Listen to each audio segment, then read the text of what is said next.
अब मेरी और आपकी निभ नहीं सकती। माता पिता विवाह करते हैं पुत्र का,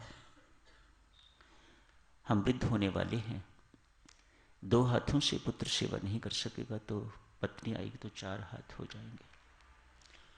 हमें बहुत सेवा की जरूरत है, 2 हाथों से काम नहीं चलेगा, 4 हाथ चाहिए।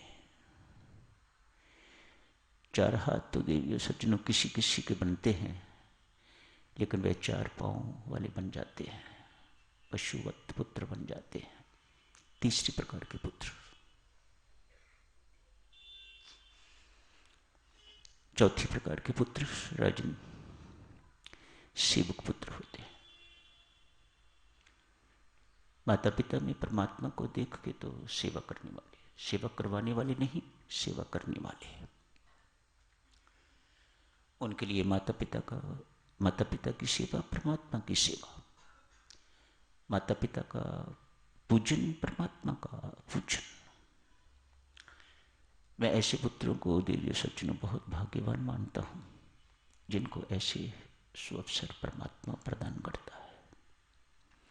माता पिता की सेवा हर एक की किस्मत में नहीं है, कोई कोई भाग्यवान जिसको ये सेवा मिलती है, उसकी साधना की यात्रा बहुत तेज गति से आगे चलती है। घर बैठे भगवान की उपासना करता है।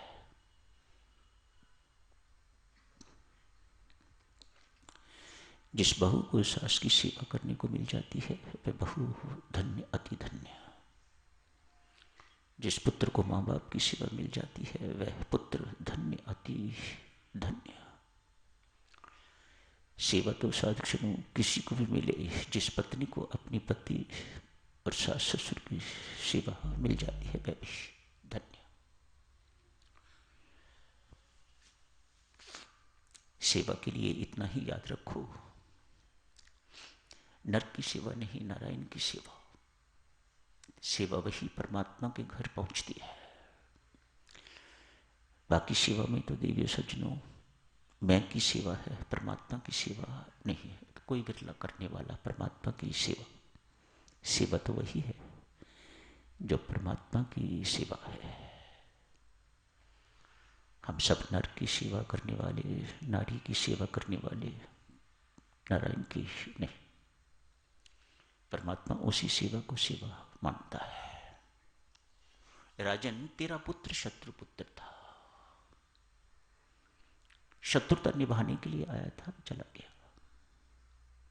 ये महर्षि अंगिरा नौबत ना आए इसी को टाल रहे थे, पर तू न माना। समझाने के बावजूद भी राजा रोए जा रहा है, मान शोक से बाहर नहीं निकल पा रहा। एक बड़ा धक्का सा उसे लगा हुआ है जैसे अर्जुन को लगा था, वही स्थिति, फूट फूट के रो रहा है। देवर्षि नारद कहते हैं राजन मैं तुझे तेरे पुत्र के दर्शन करवाता हूं। सारे विधि विधान तोड़ के देवर्षि नारद उसके पुत्र को लेके आए, जो मर गया। सफेद कपड़ों में लिपटा हुआ पुत्र, सफेद कपड़े पहने हुए हैं, clad in white, pure white, राजा के सामने आके खड़ा हो। देवर्षि नारद कहते हैं क्या देख रहे हो, तेरा बाप राजा, प्रणाम कर इनको। पुत्र पहचानने से, पुत्र नहीं को, आत्मा, आत्मा पहचानने से इनकार कर रहा है। कौन बाप, किसका बाप? देवर्षि क्या कह रहे हो आप? न जाने मेरे कितने जन्म हो चुके हैं, कितने बाप एक के बाद एक के बाद एक के बाद एक छोड़ता हुआ, मैं इसे नहीं पहचानता ये कौन है। किस किस को पहचानूं? मेरे आज तक कितने माई बाप हो चुके हुए हैं, किसको किसकी पहचान रहती है? मैं ईश्वर शुद्ध आत्मा हूं। मेरा माई बाप कोई नहीं, मेरा माई बाप सिर्फ परमात्मा है। तो शरीर के संबंध टूट गए, खत्म। 84 लाख योनियां ऐसी नहीं बनी हुई। कितने लाख योनियां आदमी भुगत चुका है, उतने ही माँ बाप भी तो बने होंगे, तभी तो योनियां भुगती हैं।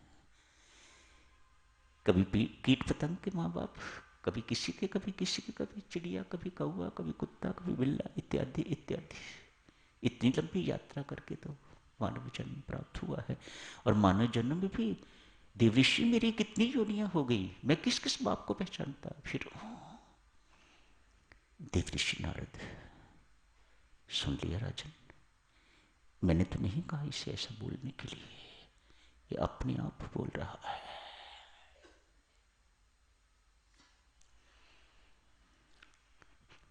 एक और धक्का लगा, जिसके लिए मैं रो रहा हूं, जिसके लिए मैं बिलख रहा हूं, वह मुझे पहचानने से इनकार कर रहा है। तो जो पहला आघात था उससे बाहर निकला। जिस शोक सागर में पहले डूबा हुआ था राजन, एक दूसरे शोक सागर में परमात्मा ने उसे डाल के तो पहले शोक सागर से निकल दिया। बत्ती दुरुस्त हुई।